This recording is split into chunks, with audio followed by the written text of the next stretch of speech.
नमस्कार दोस्तों, मेरे YouTube चैनल के एक नए वीडियो में आप सभी का स्वागत करता हूं। आज के वीडियो का मुख्य विषय है BA प्रथम वर्ष सामान्य अध्ययन विषय के पर्यावरण अध्ययन में 2021 में आए हुए पेपर को सॉल्व करना।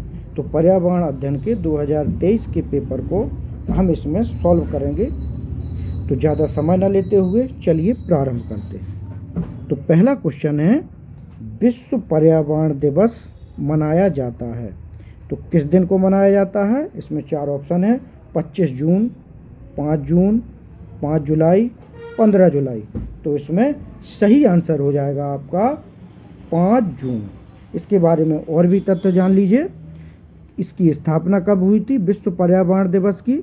विश्व पर्यावरण दिवस की स्थापना 1972 में स्टॉकहोम सम्मेलन में प्रारंभ हुआ था। स्टॉकहोम जो सम्मेलन हुआ था वहाँ विश्व पर्यावरण दिवस घोषित किया गया था और ये सम्मेलन 1972 में हुआ था। ये चीज़ें भी आप लोग याद रखें, आगामी एग्जाम में इससे संबंधित क्वेश्चन भी पूछे जा सकते हैं। दूसरा क्वेश्चन है, पर्यावरण में सम्मिलित है। तो पर्यावरण में सम्मिलित है, इसके ऑप्शन है वायुमंडल, स्थलमंडल, जलमंडल, उपर्युक्त सभी। तो पर्यावरण में वायुमंडल, स्थलमंडल, जलमंडल सभी सम्मिलित है। तो इसका सही आंसर हो जाएगा उपरोक्त सभी। क्वेश्चन नंबर तीसरा है, वायुमंडल में O2 मतलब ऑक्सीजन का कितना प्रतिशत है? तो इसमें ऑप्शन दिए गए हैं 0.0%, 21%, 78%, 0.04%। तो इसमें सही आंसर हो जाएगा 21%। 21% वायुमंडल में ऑक्सीजन है। इसमें और गैसों के बारे में भी हम जान लेते हैं। कार्बन डाइऑक्साइड का प्रतिशत, कार्बन डाइऑक्साइड का वायुमंडल में प्रतिशत है 0.03%। इसी प्रकार नाइट्रोजन के प्रतिशत की बात आएगी तो नाइट्रोजन का वायुमंडल में प्रतिशत है 78%। तो nitrogen, carbon dioxide, oxygen, oxygen का पता ही है जो इसमें पूछा गया है। तो सही आंसर हो जाएगा कि O2 का कितना प्रतिशत है ऑक्सीजन का? तो ये आ जाएगा आपका 21%। अगला प्रश्न है, प्रथम पृथ्वी सम्मेलन का आयोजन कहाँ किया गया था या कहाँ आयोजित किया गया था? तो इसमें ऑप्शन है ऑस्ट्रेलिया, ब्राज़ील, न्यूयॉर्क, जोहान्सबर्ग। तो इसका सही आंसर हो जाएगा ब्राज़ील। इसके बारे में और भी तथ्य जान लीजिए कि सम्मेलन कहाँ हुआ था।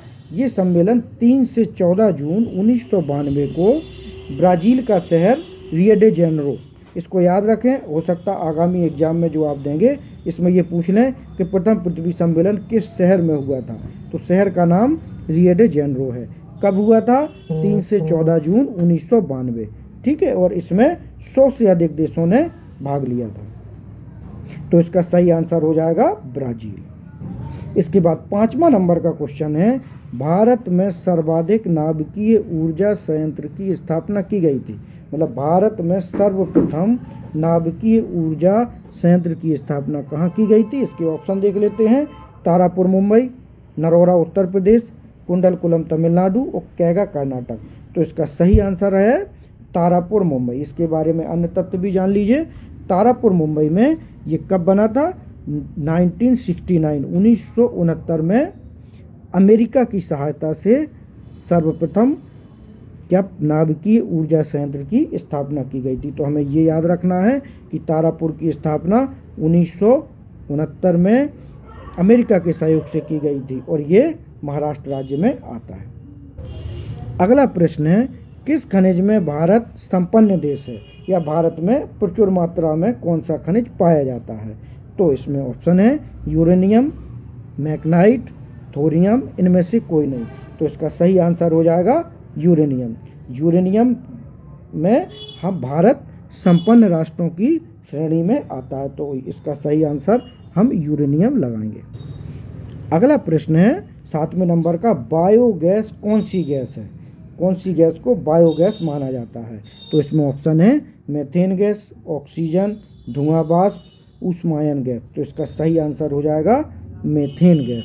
मीथेन गैस बायोगैस के अंतर्गत आती है। इसके बारे में और भी जान लीजिए कि जैव गैस में 75% मीथेन गैस होती है। अगर क्वेश्चन आता है आपका कि जैव गैस में मीथेन का कितना प्रतिशत है, तो आप उसमें 75% लगाएंगे। और मीथेन गैस धुआं रहित होती है, मतलब इसमें धुआं नहीं होता। अगला प्रश्न आएगा 8वें नंबर का, जल संकट का प्रमुख कारण है। जल संकट के प्रमुख कारण इसमें ऑप्शन देखते हैं, शहरीकरण, अत्यधिक दोहन, औद्योगिकरण। तो निश्चित रूप से ये तीनों कारण जल संकट के लिए जिम्मेदार हैं। तो इसमें सही आंसर हो जाएगा उपरोक्त सभी। अगला प्रश्न है, मृदा क्षरण का कारण है, या मृदा मतलब मिट्टी के क्षरण का क्या कारण है।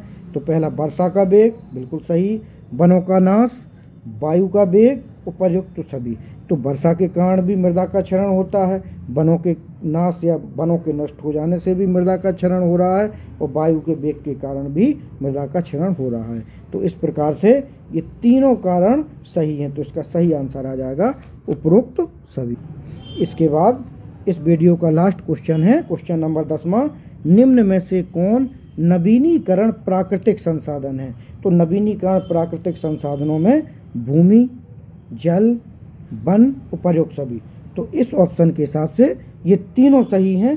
भूमि भी नवीनीकरणीय प्राकृतिक संसाधन में आता है, जल भी आता है, वन भी आता है। इसके अतिरिक्त वायु भी, वायु, जल, वन, भोजन, पौधे, पशु और सूर्य ऊर्जा भी नवीनीकरण प्राकृतिक संसाधन के अंतर्गत आते हैं। तो इसके अलावा भी अगर पूछा जाता है तो आप लगा लें। इस प्रकार से ये 50 प्रश्नों में से 10 प्रश्न आज हमने इस वीडियो में कंप्लीट किए हैं। इसके बाद 11 से 20 तक के लिए दूसरा वीडियो आपको आज या कल में डाल दिया जाएगा। इस तरीके से 5 वीडियो में आपके एग्ज़ाम 2023 के पर्यावरण अध्ययन के सारे प्रश्नों को सम्मिलित कर लिया जाएगा। और पूरी संभावना है कि इसमें से आगामी जो एग्ज़ाम आप देंगे इसमें से बहुत सारे क्वेश्चन रिपीट होंगे, और इन क्वेश्चनों के साथ साथ जो आपको एक्स्ट्रा जानकारी दी जाती है उससे भी क्वेश्चन आने की पूरी संभावना है। तो आप लोग इस वीडियो को देखें, लिखें, याद करें और अपने दोस्तों तक भी पहुंचाएं। लाइक करें, सब्सक्राइब करें। Thank you.